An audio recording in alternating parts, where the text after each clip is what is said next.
Tema 15. El proceso sobre alimentos. Apartado 1. El proceso sobre alimentos como juicio verbal con especialidades. Aun cuando el artículo 250 de la ley contemple 12 materias litigiosas, los únicos procedimientos que permiten dicha subsunción son los de rectificación y el de alimentos, por cuanto los demás son procesos sumarios. Apartado 2. Antecedentes, concepto y regulación. La Ley de 1881 contemplaba el juicio de alimentos provisionales que, pese a tal denominación, no era el único procedimiento en el cual se podía deducir una pretensión de alimentos provisionales, pues dicha pretensión podía plantearse en no pocos procesos de familia. La ley vigente modificó esta regulación acogiendo las numerosas críticas doctrinales sobre la necesidad de este juicio, su alcance y su naturaleza, partiendo de un nuevo juicio verbal común en el que la plena cognición de este procedimiento se quiere hacer compatible con la simplificación de trámites y, por tanto, con una efectiva y rápida tutela jurisdiccional de la obligación legal o convencional de prestar alimentos. El legislador sustituyó el antiguo proceso sumario de alimentos provisionales por una especialidad del juicio verbal por razón de la materia litigiosa, privándolo de su carácter sumario, pues la sentencia dictada en este nuevo proceso produce plenos efectos de la cosa juzgada y, como consecuencia, convirtió los antiguos alimentos provisionales en alimentos definitivos. Al igual que la Ley de 1881, también la Ley de 2000, el juicio sobre alimentos no es el único en el que puede ventilarse la pretensión de obtener una prestación alimenticia. Por una parte, se introdujo junto al proceso matrimonial un nuevo proceso de menores, como proceso especial, en el que se ventilan los alimentos reclamados por un progenitor contra el otro en nombre de los hijos menores, y que con intervención del Ministerio Fiscal también se sustancia por los trámites del juicio verbal. Por otra parte, subsiste también la prestación de alimentos provisionales como medida cautelar a cargo del demandado en los procesos sobre filiación y en los procesos matrimoniales a favor del cónyuge que se proponga demandar la nulidad, separación o divorcio como medida contenida en el artículo 103. La especialidad del proceso que nos ocupa reside de un lado en su autonomía y exclusividad y de otro en la amplitud de su ámbito de aplicación. A diferencia de las demás pretensiones de alimentos que ofrecen un carácter instrumental con otro procedimiento principal, en el que además se suelen deducir otras pretensiones, el de alimentos es un procedimiento autónomo en el que tan solo cabe plantear dicha pretensión.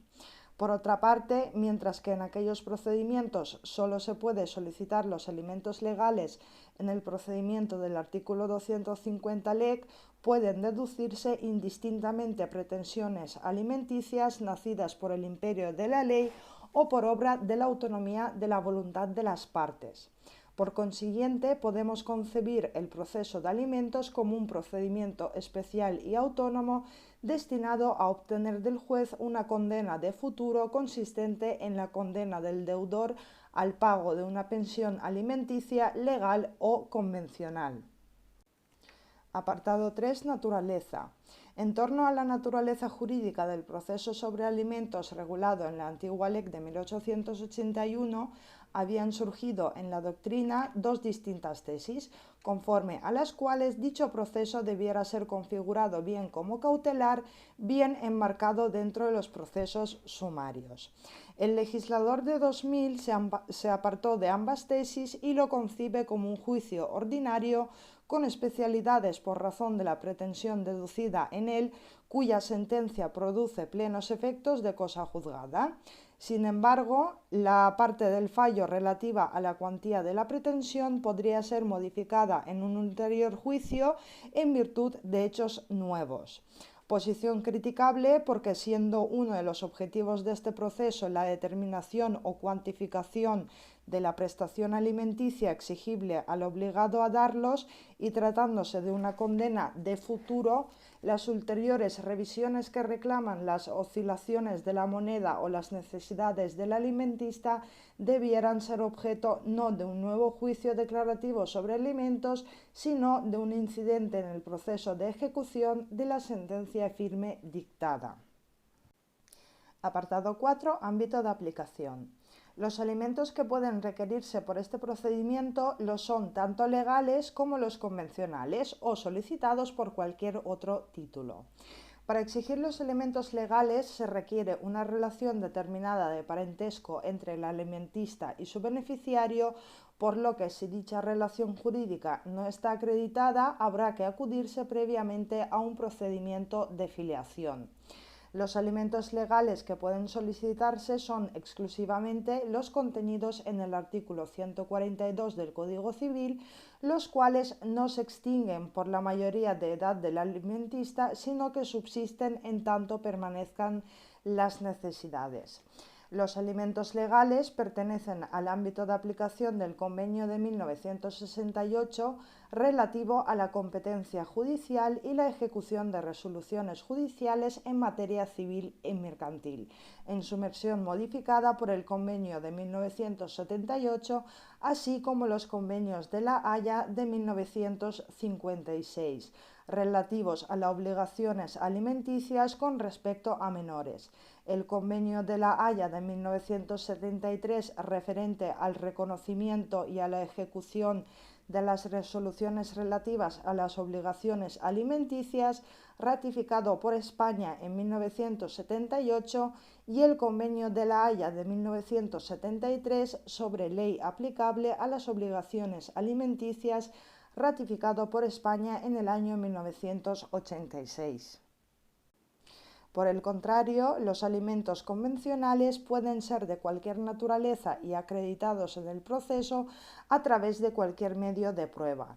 Si estuvieran reconocidos en primera copia de escritura pública, podría exigirse directamente en vía ejecutiva conforme a lo dispuesto en el artículo 517 de la LEC. Apartado 5. Competencia. La competencia objetiva la ostentan los jueces de primera instancia para el conocimiento de la fase declarativa y de ejecución, siendo la audiencia el órgano jurisdiccional competente para conocer de la apelación. La competencia territorial la tienen los jueces de la demarcación judicial en donde tenga su domicilio el demandado. Apartado 6. Legitimación. La legitimación activa corresponde al alimentista o persona que solicita alimentos y la pasiva al alimentante, es decir, al obligado a dar los alimentos.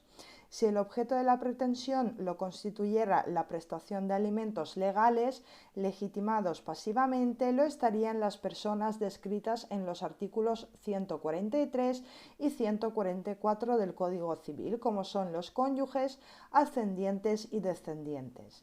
Este último precepto, el 144, establece una serie de legitimaciones sucesivas o de distinto grado, de tal suerte que la pretensión habrá de dirigirse en primer lugar contra el cónyuge, en su defecto contra los descendientes de grado más próximo, a falta de estos contra los ascendientes también de grado más próximo y por último contra los hermanos. En el supuesto de que la pretensión hubiera de dirigirse contra dos o más alimentantes, no por dicha circunstancia nacerá un litisconsorcio pasivo, puesto que el artículo 145 del Código Civil obliga a distribuir el pago de la pensión conforme a su caudal respectivo.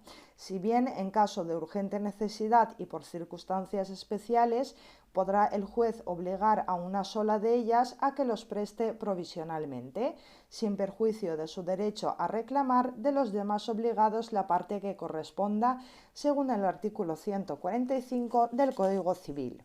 Cuando dos o más alimentistas reclamen a la vez alimentos de una misma persona, obligada legalmente a darlos, y ésta no tuviere fortuna bastante para atender a todos, se guardará el orden establecido en el artículo 144, a no ser que los alimentistas concurrentes fuesen el cónyuge y un hijo sujeto a la patria potestad, en cuyo caso éste será preferido a aquel según el artículo 145.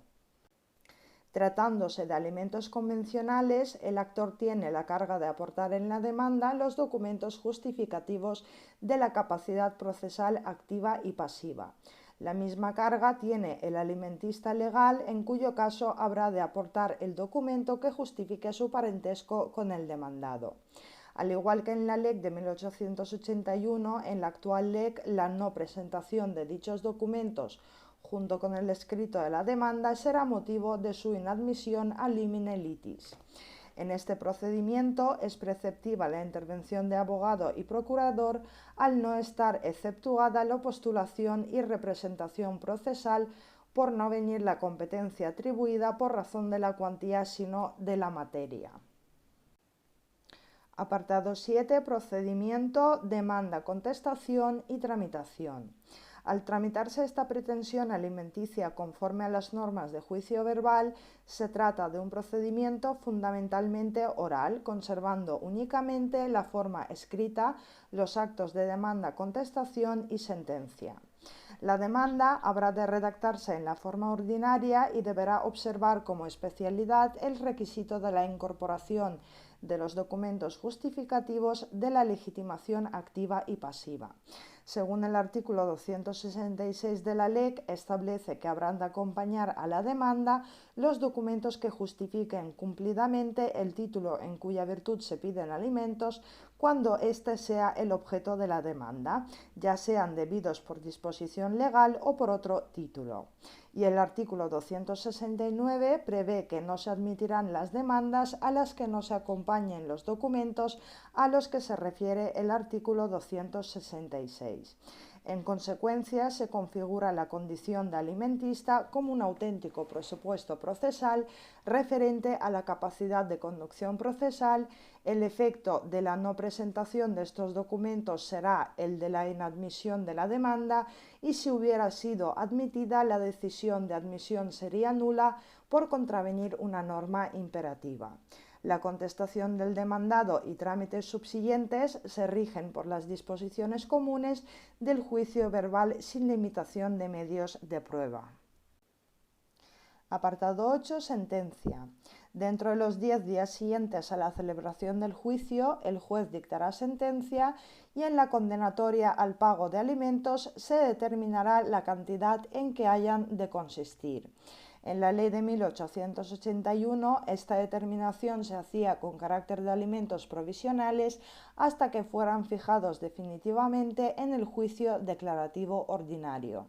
La ley de 2000, al derogar este sistema, dio naturaleza definitiva a la determinación de la cuantía de la prestación alimenticia y ha reconocido efectos de cosa juzgada a la sentencia dictada en el juicio sobre alimentos. La sentencia estimatoria es de una naturaleza mixta. De un lado, es constitutiva por cuanto establece un nuevo estado en la vida jurídica del beneficiario y el del obligado al pago de una prestación de alimentos, pero lo es también, de otro lado, de condena, puesto que mediante ella surge la obligación que el alimentante tiene de satisfacer los alimentos en la cuantía determinada por la sentencia. La condena lo ha de ser a cantidad líquida, ya que el artículo 219 prohíbe la sentencia con reserva de liquidación, estando el juzgador obligado a fijar el importe exacto de las cantidades respectivas o a determinar las bases para su liquidación, que deberá consistir en una simple operación aritmética que se efectuará en la ejecución. Sin embargo, nada se opone si el deudor decidiera hacer uso de su derecho de opción conferido por el artículo 149 del Código Civil y novara esta obligación por la de recibir y mantener en su propia casa al que tiene derecho de alimentos, siempre y cuando el alimentista manifestara su consentimiento o no existiera grave obstáculo legal o moral. El Tribunal Supremo, en su sentencia de 1982, mitigó el carácter omnímodo de esta facultad, al declarar que el tribunal puede analizar las circunstancias en el caso y examinar si existe algún impedimento para la adopción de esta segunda modalidad. En particular, si ha existido separación entre los cónyuges y si se ha privado al alimentante de su derecho a la patria potestad sobre sus hijos. Entonces se le habrá de negar la novación de dicha prestación. En segundo lugar, la condena lo es tanto al pago de cantidades vencidas como las que en el futuro puedan devengarse, las cuales se satisfarán por meses anticipados. Nos encontramos, pues, ante un supuesto de condena de futuro a una prestación de tracto sucesivo.